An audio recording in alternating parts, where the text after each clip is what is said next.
Genau. Apokalypse Now. Das ist unsere neue Serie und der Raffi hat sie fantastisch eingeleitet. Wir werden alle glücklich sein. Wir sehen es denn mal. Apokalypse, das Buch Offenbarung, das letzte Buch in der Bibel. Ich habe noch nie so viel darüber nachgedacht und gelesen. In meinen ganzen 35 Jahren als Pastor habe ich mich darum gedrückt, über die Apokalypse, über die Offenbarung als Ganzes mal zu predigen. Ich dachte mir, jo, wenn ich dann mal alt bin, jetzt bin ich's. Genau, jetzt ist es soweit gekommen und ich bin selbst erschrocken. Apokalyptische Szenarien, Leute, die haben momentan ja auch Konjunktur. Nicht nur, weil sie in der Bibel drin stehen. Es ist eine Corona-Krise, in der Klimaschutzbewegung, in der Finanzwelt, in gewissen Sekten, aber auch in den Kirchen hatte Apokalypse, die Offenbarung, momentan Konjunktur. Die Menschheit ohne Zukunft. Es ist nicht das erste Mal, dass der Weltuntergang prophezeit wird, wenn wir uns nicht wirklich ändern. Unzählige Prediger durch alle Jahrhunderte haben das immer wieder angekündigt. Jetzt ist bald das Ende naht. Sollten wir nicht unser Verhalten wirklich auch ändern und umkehren? Auch die Initiatorin von dem Fridays for Future, der Greta Thunberg, hat auch zur Umkehr aufgerufen. Nicht wegen einer prophetischen Gabe, sondern sie hat aus wissenschaftlichen Gründen, wir müssen umkehren, weil das Ende naht. Also in verschiedenen Bereichen wird das immer wieder thematisiert. Die Vorstellung, dass die Welt einst oder eben schon bald untergehen könnte, die Vorstellung ist in unserer westlichen Kultur tief verwurzelt. Das ist tief verankert in unserer Gesellschaft, das kennt man. Irgendwann geht die Welt vielleicht doch mal unter.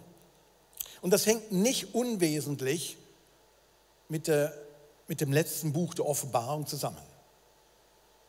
Dass das auch in unserer Breitengrad so ein großes Thema ist, dass tatsächlich irgendwann die Welt verwandelt wird, untergeht, wie wir sie jetzt kennen.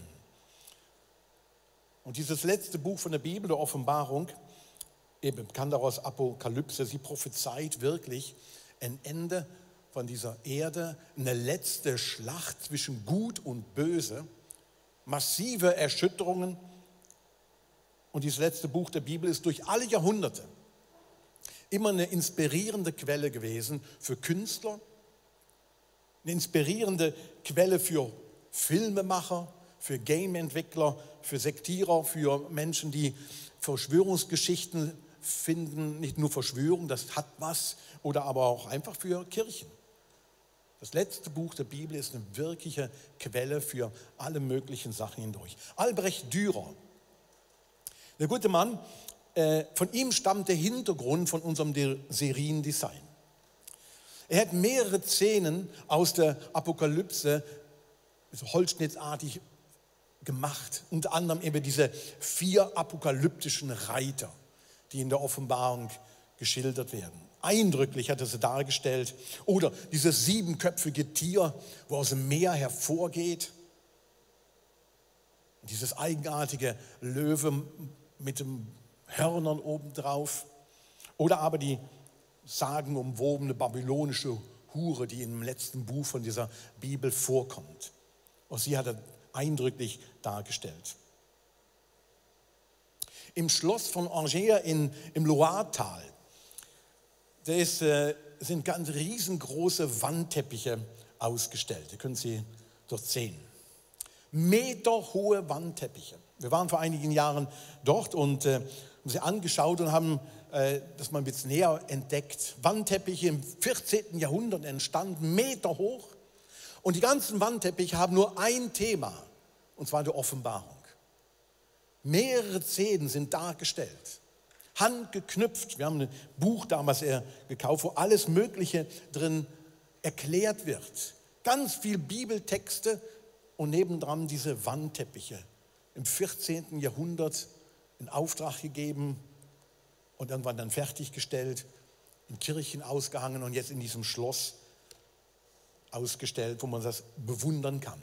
Nicht nur die Knüpfkunst, sondern die Fantasie dahinter, die Gedanken und das Handwerk, wie das denn gemacht worden ist. Meterhohe Teppiche. Man könnte sagen, das sind die Vorläufer, diese Wandteppich von so apokalyptischen Filmen, also Standbilder.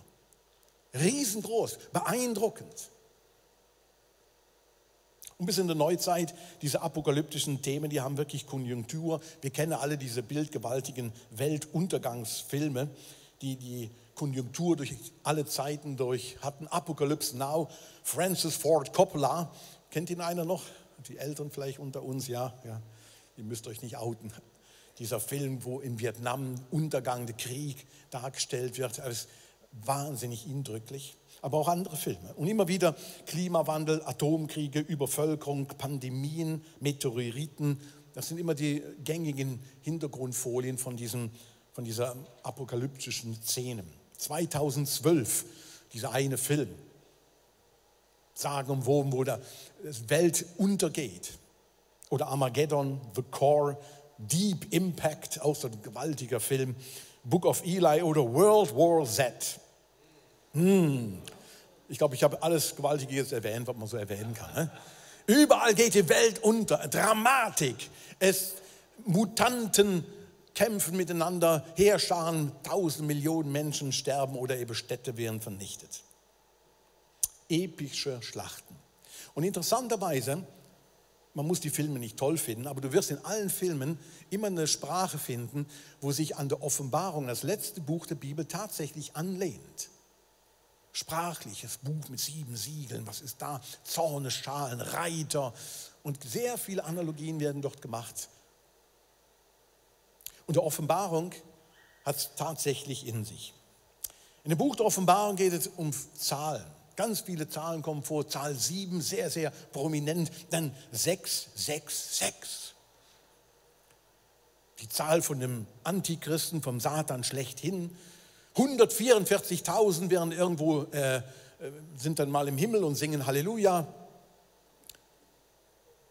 Große Mächte, eben Antichristen, die Hure Babylon, Monster über Monster. Wenn man das liest, kommen wirklich in dieser Offenbarung vor, tauchen auf, aus dem Meer, Drachen, wir haben es eben gesehen, mit 7 Köpfen, Reiter und immer wieder Seuchen, wo sehr viele Menschen einfach dahin rafft. Und dann gibt es aber auch in der Offenbarung eine Stadt aus Gold, Orte, wo keine Tränen mehr sind, wo es wirklich eine besondere Schönheit, besondere Helligkeit, eine besondere Vollkommenheit uns dargestellt wird. Und ein Lamm, ein kleines Lamm, wo gegen Monster kämpft und das letzte Wort hat. Das findet auch alles in der Offenbarung statt.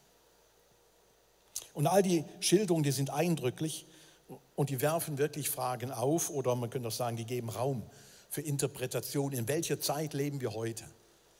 Was hat das mit uns heute zu tun?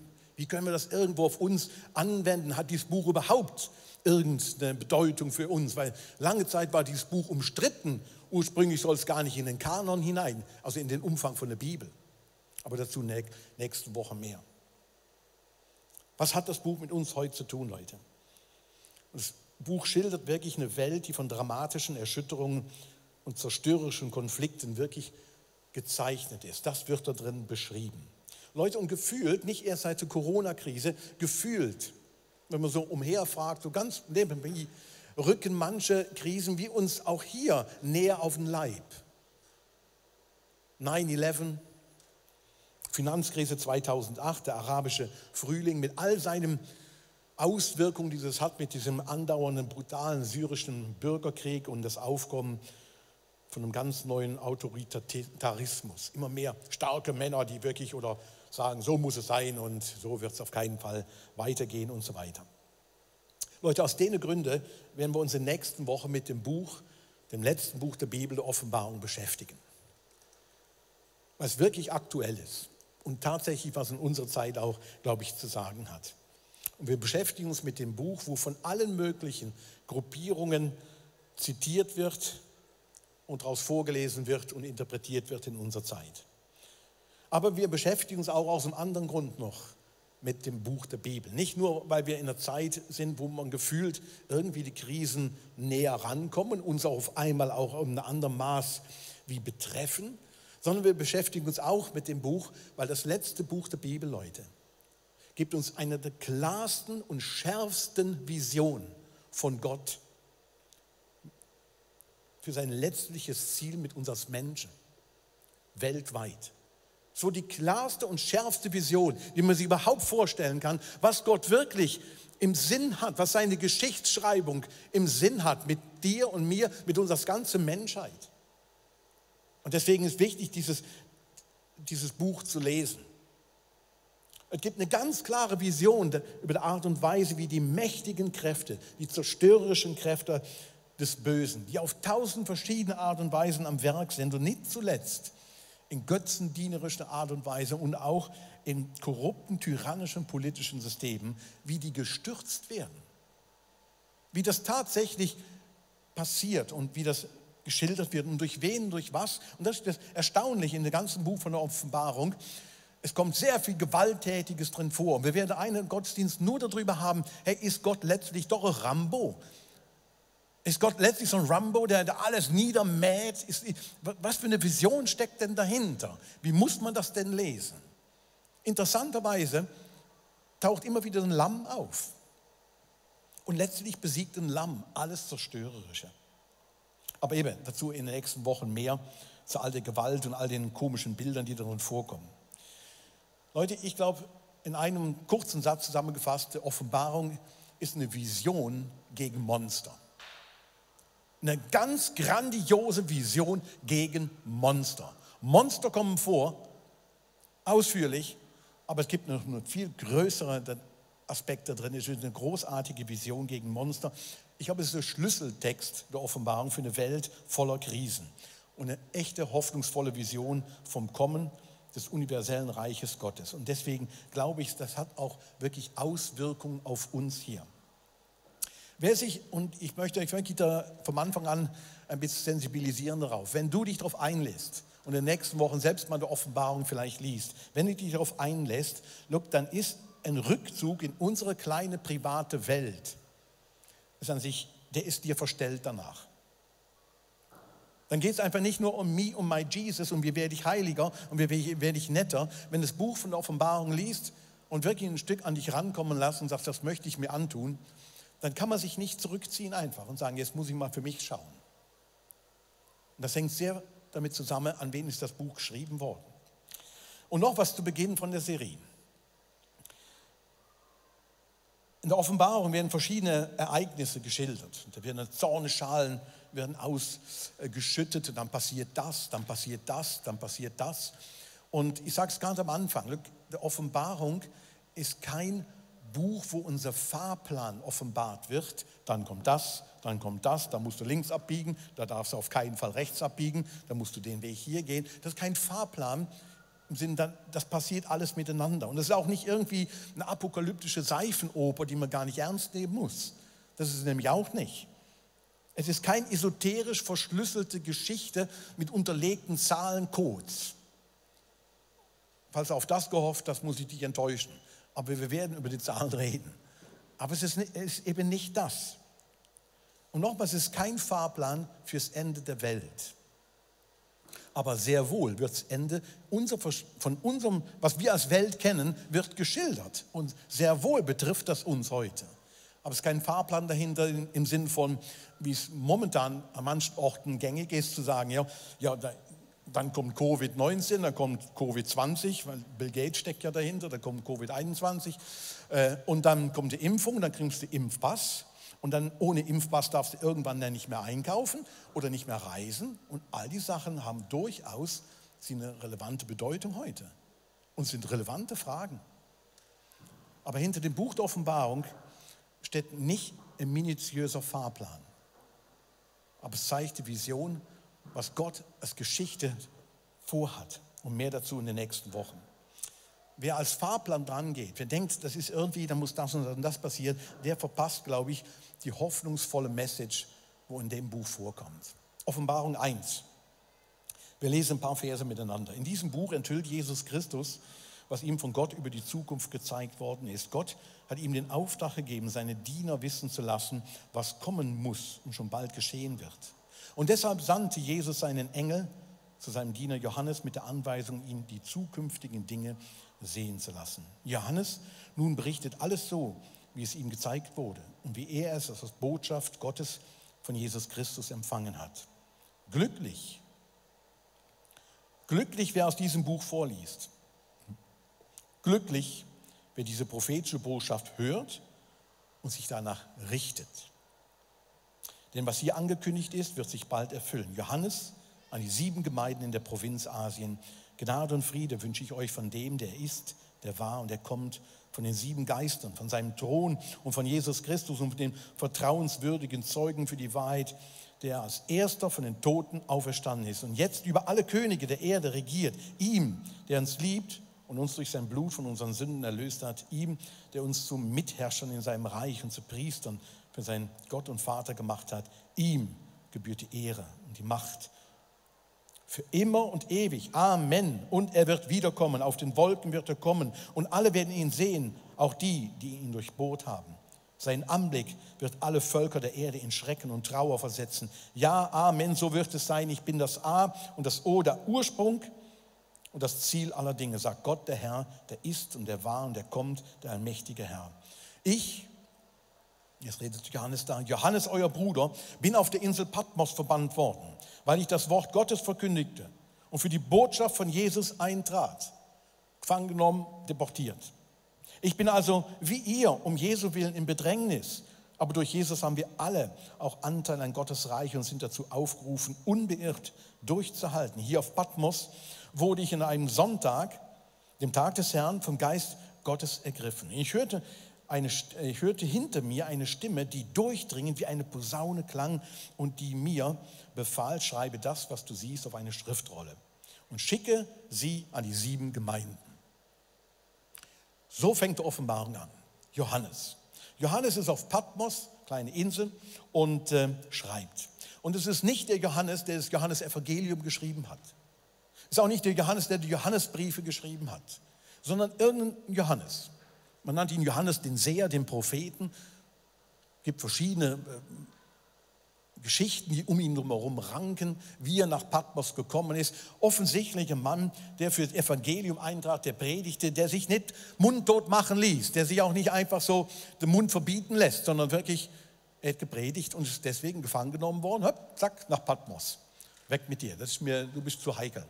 Und dort auf Patmos hat er diese Vision. Der Sinn und Zweck von der ganzen, was er jetzt aufschreibt, ist letztlich, dass diese Rolle, die Schriftrolle, kein Buch mit 7 Siegeln bleibt. Wie das so in unserem Sprachgebrauch ist, ein Buch mit 7 Siegeln. Ich verstehe überhaupt nichts. Die Offenbarung ist geschrieben worden, damit es eben das nicht bleibt, sondern enthüllt wird, diese Schriftrolle. Ihr sollt wissen, was kommt. Ihr sollt informiert sein, ihr Gemeinden. Ihr sollt doch wach werden, was passiert denn jetzt dort und so weiter. Und dann ist tatsächlich dann die Rede von schrecklichen Katastrophen. Deckelweise geht es Katastrophen weiter. Aber ganz am Ende, ziemlich am letzten Kapitel, vorletztes Kapitel, dann entsteht auf einmal diese neue Welt, als Symbol mit neues Jerusalem. Eine neue Erschaffung passiert, wo keine Tränen mehr sind, wo Licht ist ohne Ende, wo Menschen wirklich in einer Gemeinschaft miteinander leben, wie es immer gedacht war. Alles kommt irgendwo zusammen. Und es ist nicht als Schreckensszenario gedacht. Der Johannes schreibt das nicht, damit wir Angst kriegen oder die Gemeinden Angst kriegen und sich jetzt fürchten, was kommt jetzt alles möglich, sondern er schreibt das mit der Intention als Ermutigung. Er will die Leute ermutigen. Hey, da gibt es wirklich ein Ende irgendwann. Gottes neue Welt zieht herauf. Sie drückt schon durch alle Ritzen durch. Hab keine Angst. Er sagt, Leute, das ist ermutigende Schrift für euch. Alles, was kommt, ja, das ist logisch, weil das sind Umwälzungen, weil die Mächte von Gut und Böse aufeinander prallen. Und mittendrin steht Jesus und sagt, ruft, hey, ihr müsst euch nicht fürchten. Das hat Jesus schon seinen Jüngern damals gesagt. Die Adressaten, also an die diese Offenbarung geschrieben worden ist, das waren nicht irgendwelche, wie soll man sagen, so naseweise, verschwörungsgeile Leutchen in Kleinasien, die einfach mal das Neueste wissen wollten, was gibt es denn demnächst irgendwo hier für interessante Dinge. Es waren 7 kleine Gemeinden, winzige Minderheiten, die teilweise in großen Städten lebten. In Städten, wo heidnische Götter verehrt worden sind, der römische Kaiser angebetet wurde. Und die 7 Gemeinden stehen gewaltig unter Druck. Die werden verfolgt zum Teil. Zum Teil gab es sogar schon Tote. Die stehen wirklich unter Druck. Und der Prophet Johannes, der hat das selbst erlebt. Deswegen ist er ja verbannt worden auf die Insel Patmos. Also er ist nicht auf Patmos, um das mal deutlich zu machen, weil er eine schöne Mittelmeerreise all inklusive gebucht hat. Patmos soll sehr schön sein.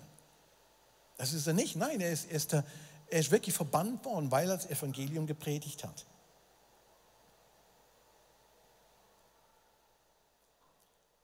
Und dann schreibt er das auf und sagt, look, die Vision, die Gott für uns hat, ist eine ermutigende Vision. Ihr kommt euch vielleicht jetzt als Minderheit, ihr kleinen Gemeinden. Ihr kommt euch als Minderheit vor, ihr werdet verfolgt. Aber denkt dran, ihr spielt eine Schlüsselrolle. In den ganzen Chaos, in den ganzen Wirren ist es wirklich, ihr seid wie ein Angelpunkt. Gott hat euch nicht vergessen. In Gottes Geschichtsschreibung spielt ihr, kleinen Gemeinden, spielt ihr eine wesentliche Rolle. Und deswegen wird es euch offenbart werden. Deswegen haltet durch, ruft er ihnen zu. Haltet durch, haltet an dem fest, lasst euch nicht einschüchtern. Gott hat euch nicht vergessen, sondern er wird eingreifen und die ganze Welt erneuern.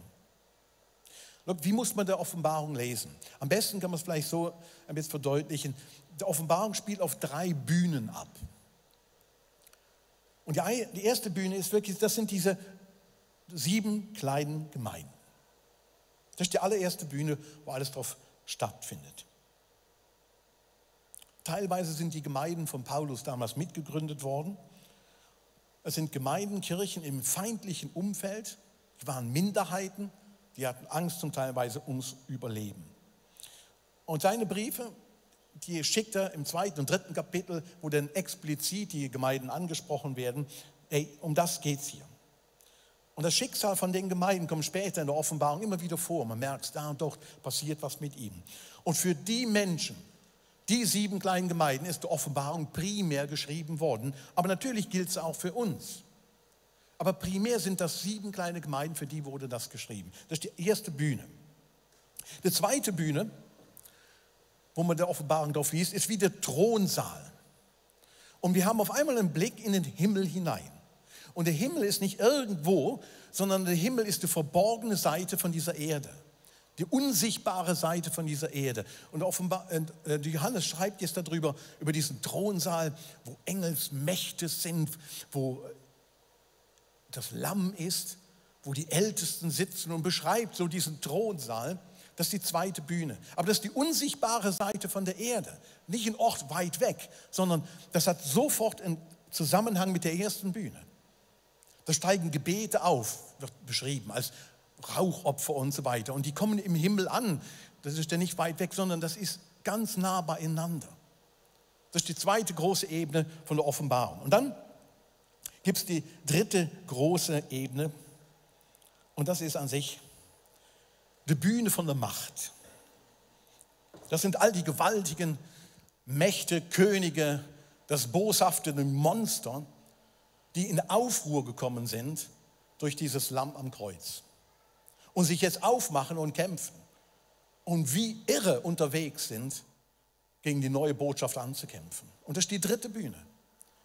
Und Johannes beschreibt das als einen Ort, wo wirklich das Gute, der Himmel gegen das Böse wie kämpft und wie das so eine Auseinandersetzung auf einmal gibt. Und er macht das sehr bildgewaltig, Himmel mit den Monstern, Drachen, Seuchen, Reiter, alles Mögliche. Und die Mächte von diesen Königen sind in Aufruhr, weil da ein Lamm gekommen ist und gesagt, wir kämpfen für die Schöpfung. Wir kämpfen von dem ersten Buch an, von der Geschichte Gottes mit uns Menschen, kämpfen wir für die Wiederherstellung von dieser Schöpfung. Und die wird kommen. Es wird eine Neuschöpfung geben. Das ist die große Vision gegen diese Monster, die sich hier erheben und sagen, das geht gar nicht. Und wir wollen dieses Lamm schlachten, wir wollen es töten, wir wollen es mundtot machen bis zum geht nicht mehr. Diese Mächte sind wirklich im Aufruhr.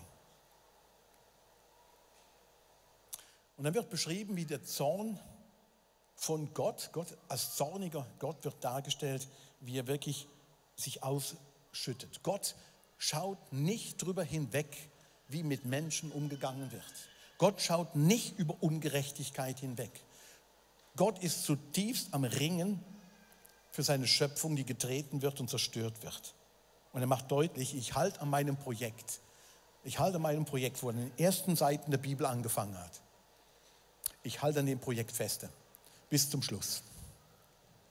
Und Raphael Caruso hat es gut gesagt, wie er früher bei den Kindern das erzählt hat. Das ist Gottes Geschichte. Es gibt in den letzten Kapiteln von der Bibel, kommt nirgendwo mehr Schuld und Sünde vor. Es ist ein neuer Ort, das ist eine Neuschöpfung. Und das ist die große Vision gegen diese Monster. Und da kommt die ersten Seiten mit den letzten Seiten kommen zusammen. Er hat das erste Wort gesprochen und er wird auch das letzte Wort in dem Drama sprechen. Leute, und in dem Buch von Offenbarung wird deutlich, wer dahinter steckt. Das sind wirklich zerstörerische Kräfte des Satan, der Drache. In vielen Bildern wird er dargestellt. Und die 3 Bühnen kommen jetzt zusammen in der Offenbarung. Der Himmel, die Welt und die 7 kleinen Gemeinden. Es gibt wie keine Trennung mehr. Eine Neuschöpfung. Ich lese weiter aus Offenbarung 1. Ich wandte mich um, weil ich sehen wollte, wessen Stimme es war. Und ich hörte, wer mit mir redete. Da sah ich 7 goldene Leuchter und mitten unter den Leuchtern jemand, der aussah wie der Menschensohn. Er war mit einem Gewand bekleidet, das ihm bis an die Füße reichte und trug ein breites goldenes Band um die Brust. Das Haar auf seinem Kopf war weiß wie schneeweiße Wolle und seine Augen glichen lodernden Flammen, seine Füße glänzten wie Golderz und das im Schmelzofen glüht und seine Stimme klang wie das Tosen einer mächtigen Brandung. In seiner rechten Hand hielt er 7 Sterne und aus seinem Mund kam ein scharfes, beidseitig geschliffenes Schwert. Sein Gesicht leuchtete wie die Sonne in ihrem vollen Glanz. Bei seinem Anblick fiel ich wie tot vor seinen Füßen nieder. Doch er legte seine Hand auf mich und sagte, hey, du brauchst dich nicht zu fürchten. Ich bin der Erste und der Letzte, der Lebendige.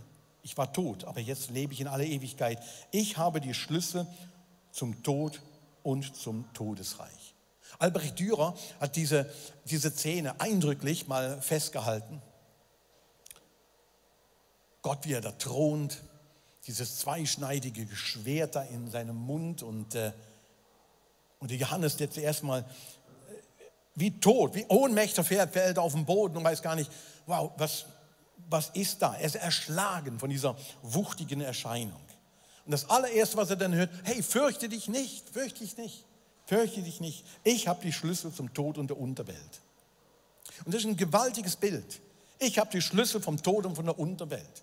In der griechischen Mythologie, der Gott Hades, der Gott der Unterwelt, der wird immer dargestellt mit so einem Dreizack und Schlüsseln.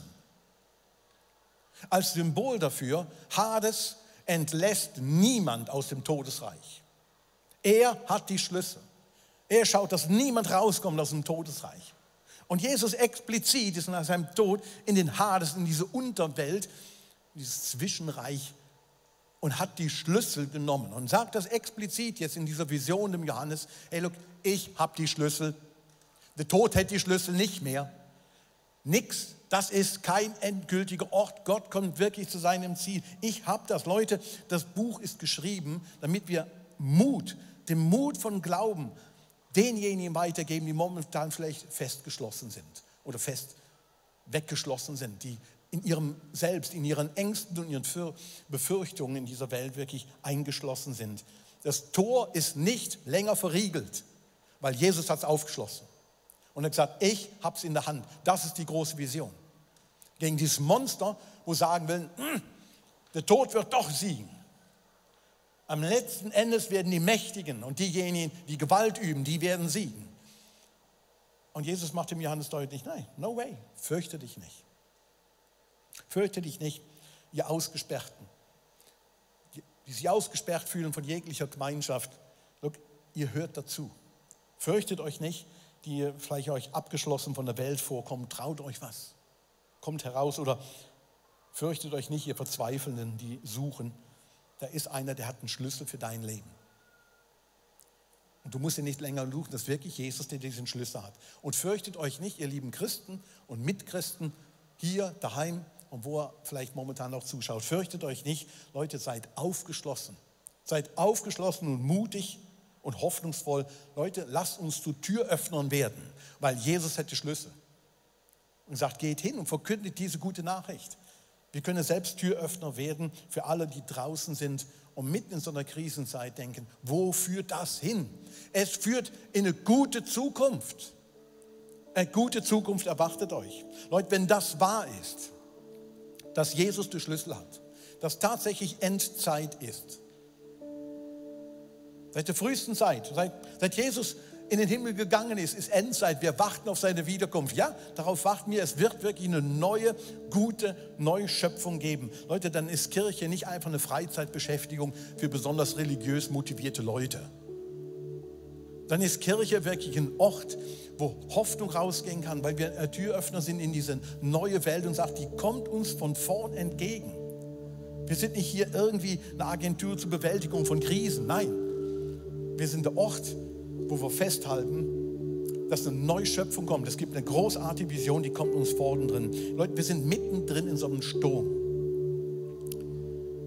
Und mittendrin in dem Sturm schaut Gott auf dich und schaut auch auf mich, schaut auf unser ICF, auf seine Kirche weltweit und sagt, look, es stürmt, ja, es kommt wirklich Erschütterung. Aber es gibt eine grandiose Vision dahinter. Und er schaut wie durchs Auge hindurch und sagt, ich sehe euch. Und sage ich euch, fürchtet euch nicht. Ich bin bei euch alle Tage bis an der Weltende und Neuanfang. Alle Tage. Ich werde dieses Projekt wirklich am Ende ins Gute führen. Das Neue hat schon begonnen. Leute, es drückt durch alle Ritzen. Ich habe schon gesagt, es drückt durch. Und Gott ruft dir und mir zu, fokussiere dich darauf. Hab Mut in der Krise. Das Gute wird wirklich am Ende siegen. Glücklich, wer aus dem Buch vorliest und glücklich, wer diese prophetische Botschaft hört und sich danach richtet. Das hat der Raphael am Anfang nicht gelesen. Sie anwendet, danach richtet. Und richten heißt, ich richte mich auf was aus. Leute, ich möchte euch Mut machen in der nächsten Woche, ganz bewusst mitten in diesen Krisen, in den dauernden Änderungen, immer wieder einen Fokus zu gewinnen, auf der sagt, look, fürchte ich nicht. Ich bin mitten in dem Auge vom Sturm, ich bin dabei. Ich habe gestern Morgen, hatten wir ein Treffen noch mit ICF-Pastoren aus der Schweiz, haben ein Zoom-Meeting gehabt und Leo Bigger und Susan Bigger waren auch dabei und haben so mit so von ihrer Zeit berichtet und wie wichtig auch für sie der Fokus ist. Meine Frau und ich haben hinterher darüber gesprochen, ja, wie wichtig das ist in so einer Phase, ein Fokus, die Vision gegen die Monster, gegen all diese wahnsinnigen Dinge, wo einen aufregen, nicht zu verlieren. So Leo in seiner unnachahmlichen Weisheit dann erzählt, look, ich gehe mit meiner Frau, ein paar Tage sind wir immer jeweils 2 Stunden lang am Tag spazieren gegangen. Und die erste Stunde haben wir nur geschimpft, haben nur ausgekotzt, was mich nervt. Nur was mich alles nervt und das und jenes und Sepp und Aber und 1 Stunde lang nur schimpfen. Und die nächste Stunde haben wir dann gebetet, gesegnet und gesagt, jetzt kommt der Gute, jetzt kommt der Gute, jetzt kommt der Gute. Aber Leute, das ist wirklich, da steckt ein Geheimnis dahinter. Wenn ich abends nach Hause fahre mit dem Velo, in den letzten Wochen und Monaten, was habe ich häufig geschimpft auf dem Velo, habe gedacht, so ein Scheiß, was alles die Krise mit uns macht. Und habe mich bewusst wieder neu fokussieren müssen auf das, wofür ich danken kann. Und sagen, Gott, das Gute kommt und an dem möchte ich festhalten. Und ich möchte den anderen segnen. Auch die Menschen, wo mich nerven, ich will sie wirklich segnen, wie der Raffi das heute Morgen in dieser Worship-Zeit gemacht hat. Ich möchte sie segnen, ich möchte den Fokus nicht verlieren an denjenigen, der gesagt hat, glücklich, wer das liest und sich danach richtet. Fürchtet euch nicht. Ich freue mich auf die nächsten Wochen mit euch. Es wird spannend. Und das Buch will Hoffnung machen. Hoffnung in so einer Krise. Es kommt wirklich gut. Eine großartige Vision gegen die Monster. Ich möchte euch bitten, aufzustehen und ich bete noch mit uns und dann nehmen wir noch Zeit, diesen Gott anzubeten, der dir und mir zuruft. Fürchte dich nicht. Halleluja. Heiliger Geist, ich bitte dich, dass du uns gerade in den nächsten Wochen wirklich hier immer wieder daran erinnerst, dass du der Geist bist, Herr, der nicht furchtsam ist, sondern von der Kraft und Liebe und Besonnenheit mitbringst. Und bitte erfüll uns damit, das ganze Kirche. Jesus, wir wollen in dieser Krise, möchten wir Türöffner sein. Möchten wir eine Kirche sein, die wirklich diese Hoffnung verbreitet, dass da Gutes von vorne kommt, dass du eine neue Schöpfung bist, vorzubereiten. Ich freue mich drauf, Jesus.